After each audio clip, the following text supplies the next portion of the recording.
Hey guys, Bob here, that Scottish drummer.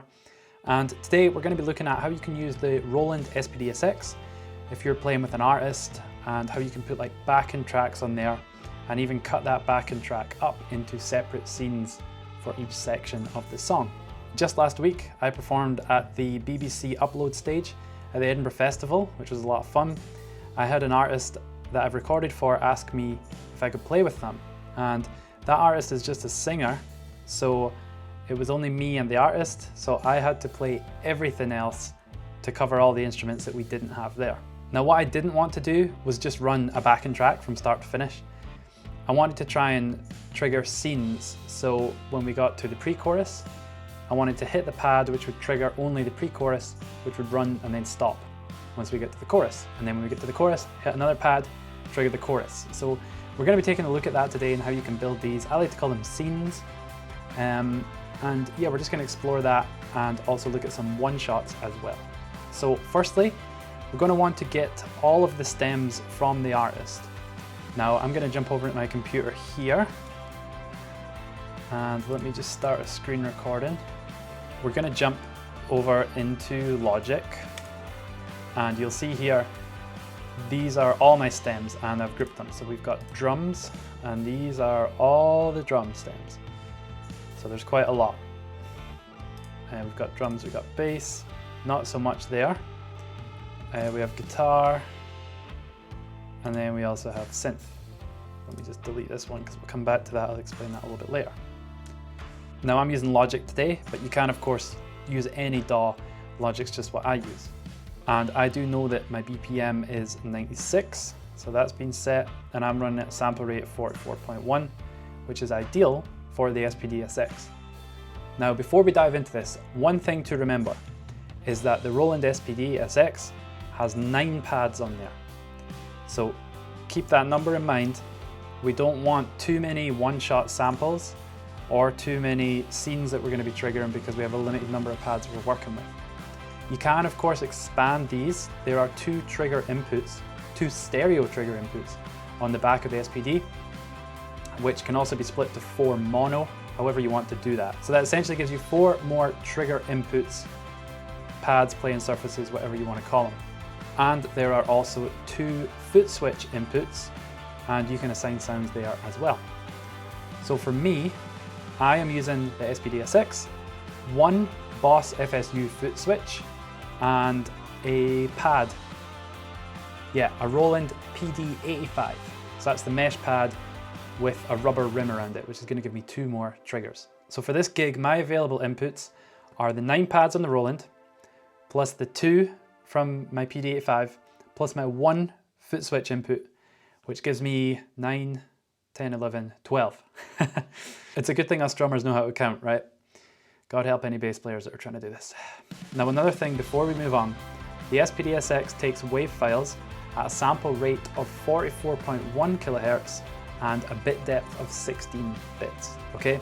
So we need to make sure when we're exporting from our DAW that we export to the correct format so that it's just drag and drop. And the last thing to consider here is if you're going to be using a click or metronome of some sort. The SPD-SX has one built in, and that's what I used at the weekend, that's what I'm going to be using in this session. But you can also create a click track in your DAW and export that if you wanted to. The reason that you would do this is that you can pad link, or you could put a sub. So you could hit the pad and that would start the metronome, maybe give you a 2-bar count in, and then the track comes in. I don't like that for the visuals of it. If you hit the pad, the audience see you hit the pad, they want to hear something happen. They're not going to hear the click track, you're going to have that routed to your headphones, your in-ears. So I like to start the metronome just by pushing the button with my finger so that nobody sees that, and then when I hit the pad, this sound starts for the audience, for the front house. So firstly, I like to listen to the song from start to finish, like the studio song, and just listen what drums are in there. So as a drummer first, I want to be playing drums, right? So I want to pick out the parts that I'm going to play, and then also start to have a think about scenes that I want to trigger, so like the structure of the song, okay? So what I'll do is I'll link this song down below. You can stream it on Spotify, so you can go check out the song now, have a listen to it. It's like 3.5 minutes. Come back, and then we'll be on the same page rather than me playing it for the whole thing, all right? So go do that and come back. Okay, so now let's get back into Logic. Let's start with our one-shots that I'm gonna play as a drummer. So what we're using are carbon clap, classic trap, knock kick, clap layer, and we're gonna cut some of this out down here. So first of all, let's start with the kick. So we're gonna zoom in here, way in, okay? And all you're gonna do is select it, and in fact, let's just pull it right to the end. Yeah, so. Okay, so what we've done is we've used the selector tool, cycle tool, the top of Logic, cycle range, and we've just grabbed that waveform, and that's what's going to trigger when we play it. Simple as that. So what we're going to do is Command E to export, and you want to choose where that goes. So I've got my samples folder here. This is where I exported everything already. So kind of like Blue Peter, here's one from earlier. So range, we want it to be export cycle range only because we've already selected the correct range. Wave, bit depth, remember it needs to be 16-bit. And we don't really want to normalize. You can call it whatever you want. And all we're going to do is export. And there you have it. So let's pull up our files here. Logic, samples, what was that called? Knock kick. So here it is here. You can see this one that I've exported before. So what you want to do for all your one-shot samples is just what we did there. Zoom right in on the waveform, select it, and export it. But before, I remember when I mentioned we were going to chop up, which is this one here.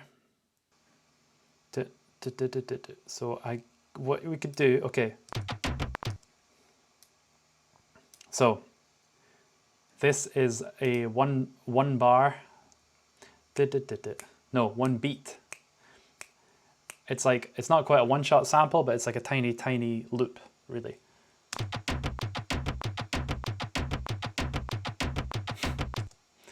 So I want that on one pad, so I can trigger that fill. So on the other pad, I want the other sample, so that would be just this part,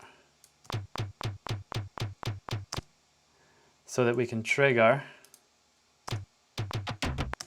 So that these two are the same, right? This part and this part. So that would be on the same pad. And then the larger phrase, which is one beat, would be on another pad. So da. Okay? So again, what we do, select the part you want. You might want to zoom in to get it a bit cleaner than I'm showing you here. When I did this, it was, you want it right on the beat.